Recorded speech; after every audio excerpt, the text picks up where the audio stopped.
அடடா பின்னாடி பார்க்காமலே ஒரு ஷாட்டு. என்னங்க புலிக்குட்டியை எலிக்குட்டியா நினைச்சு சதறடிச்சுட்டு இருக்கார். கடா சிண்டார்.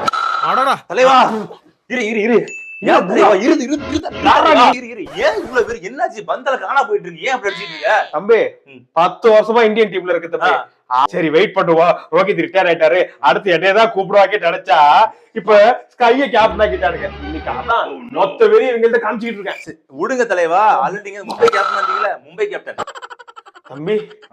அந்த கேப்டன்சி வாங்கினதுக்கு அப்புறம் தான் தம்பி என்னோட மொத்த ஃபேன் பேஸும் நாசமா போச்சு. அத பத்தி மட்டும் பேசாது கேக்க. புலிக்குட்டி பொழக்க போறேன் நீ. இருங்க இருங்க, நம்ம அண்ணனுக்கா என்னப்பா கேப்டன்சியா? என்னப்பா கேப்டனு? கேப்டனா தெரியும். ஸ்வீட்ல வாங்கிக்கலாம் தலைவா. அதே கௌதம் கம்பீர் வந்தாலே திறமைக்கு மரியாதை இருக்கு தெரியும். அடுத்த நியூசிலாந்து சீரிஸ் வருது, அதுக்கா ஜிடி கேப்டன் உங்களா வெண்டைகளா தலைவா? நெகரா போன் தலைவா, சீக்கிரம் வா.